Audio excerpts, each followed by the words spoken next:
The effects of the war in Gaza have spread far and wide, even to Eastern Africa. Goods that are imported to Tanzania travel through the Red Sea, which is where the Houthis are targeting ships which they believe are connected to Israel. 3 years ago, Tanzania appointed its first female president, and now it's in talks with Turkey over defence and security cooperation. I'm Andrew Hopkins, and I've been speaking to the Tanzanian Foreign Minister, January Makamba, one-on-one. Foreign Minister, thank you very much for talking to TRT World. First of all, let's talk about the conflict in Gaza and your view of what's going on there, and also how it's affecting Tanzania, because the fighting there has resulted in this disruption in the Red Sea. Yeah. A lot of products which are imported to Tanzania come through the Red Sea. So how has it affected the economy in your country as well? No, we're very concerned. As you know, we rely on a lot of imported goods, especially petroleum products, fertilizer, and capital goods from overseas. And most of these passes through the Red Sea channel.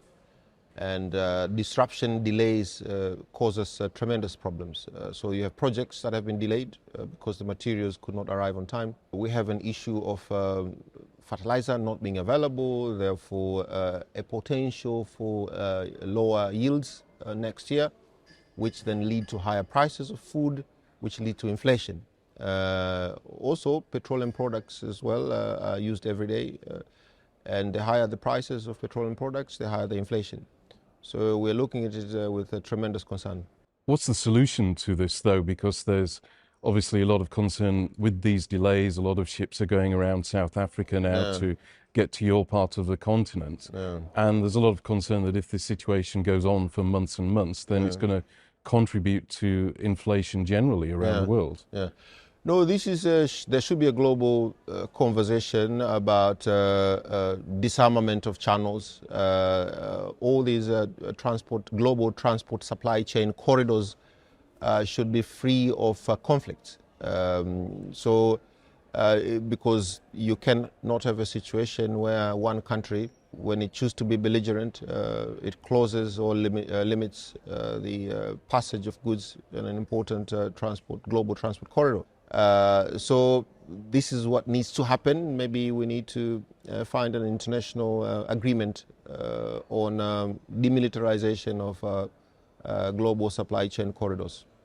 Let's talk now about Africa's role in the world, because last year the African Union became a permanent member of the G20, and there's also a move for African countries to get permanent seats on the United Nations Security Council as well. There's a push for 2 permanent seats. So are you in favor of this? And what difference would it make, do you think, if this happened? Because already since the 1960s, African nations have had at least 3 seats on a rotating basis on the Security Council anyway. So what difference would that make? No, what needs to change is really the overhaul of the entire global political and economic decision-making architecture, because adding a seat or 2 at the table for 2 years is good, but only temporarily. But we need to think about the change of the entire global political and economic order, so to speak. So that developing countries, or what they call countries of the global south, can have a voice, and a meaningful one, at big tables, whether it's G20, G7, United Nations Security Council, or in Bretton Woods institutions, where WTO and so forth, where consequential decisions that affect our welfare, well-being, future plans are being made. So what would you have in mind for the United Nations Security Council, for instance, because that's the main body that looks at conflicts around the world, tries to mediate, tries to deploys peacekeepers to these regions. So if it's not working at the moment, you've Yeah. got the 5 permanent members who can Yeah. veto Yeah. anything they don't like. So how do you think this should change? No, you know, this country has a beautiful slogan. It's called "The world is bigger than five." It is indeed true, and in fact, not five, just one. So when you have a situation where 193 members, their aspiration, their desire can be thwarted by just one member in the Security Council, then you have a problem. And when you have, so you cannot talk of reforming the institution by adding one or two more people, because now there's a G4 that wants a permanent seat, you know, India, Germany, Japan, and Brazil. So as you can have more people to veto the decisions by the majority. So for us, what would work is the democratization of the entire decision-making system of the United Nations, so that the majority voice carry the day. And what do you think the African Union should use its voice for within the G20? Because, as we've said, it became a permanent member last year, but it's still, I suppose you could say, outnumbered by, there are 10 developed countries on that organization if you count the European Union. So there's just the African Union and South Africa from your part of the world. So how can it influence that organization, and what should it be focusing on, do you think? Well, one hopes that the decision-making processes within G20 is one that allows for voices from emerging economies to be heard. One hopes that the decision to include the African Union or Africa as part of the G20 was a genuine step to have our voices at the table, and what we desire to be considered. So for us in Africa, we have to sort out our representation and how effective it will be, because there's still discussion on how the African Union can actually participate, whether it's the Commission as a representative of all voices, or it's rotational, or it's certain countries. So the modus operandi of our participation will make a difference, and also the decision-making processes within G20 also will make a difference.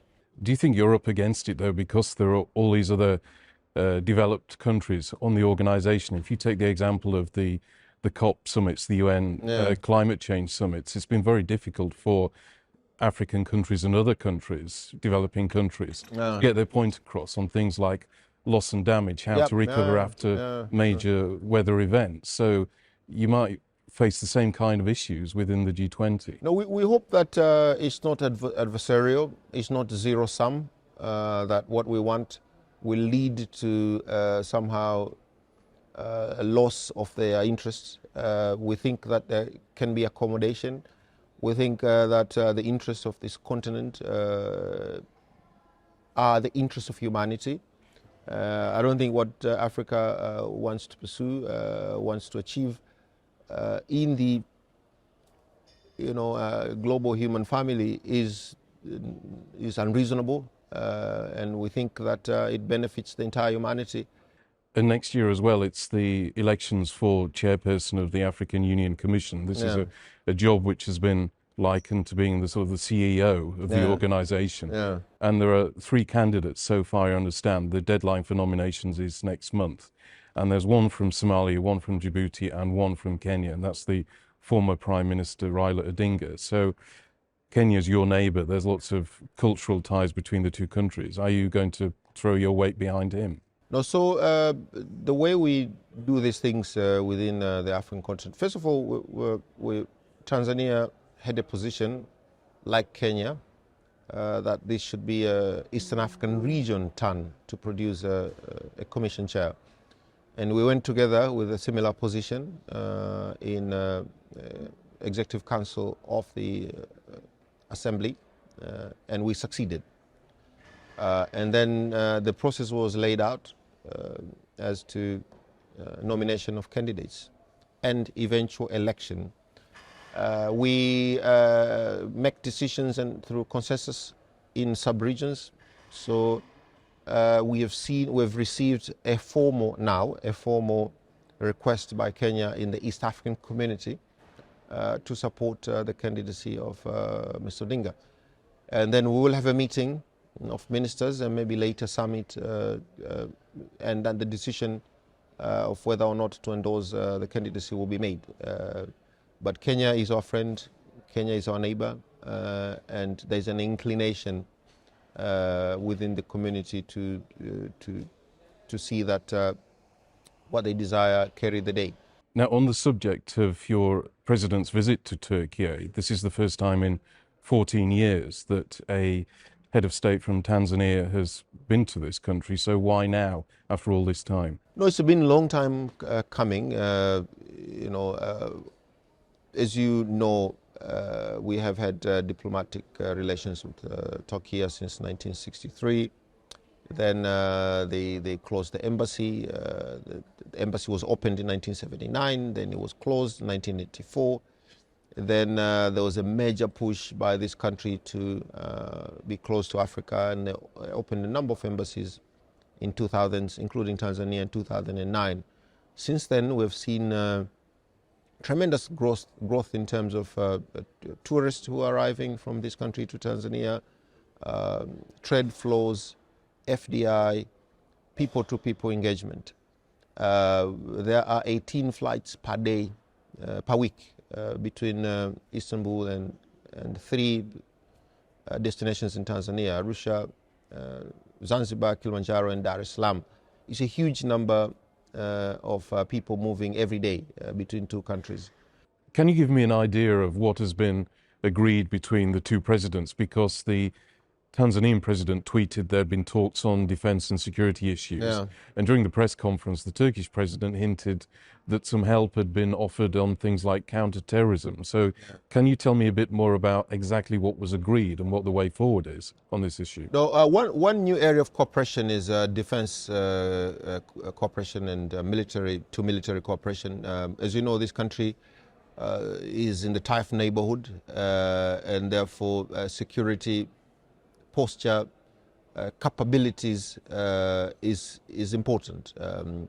And there's an agreement to intensify training and exchange of security personnel, exchange of information on counterterrorism, and also maybe defense industry cooperation as well in terms of hardware. Foreign Minister, thank you very much. Thank you so much. Pleasure is mine.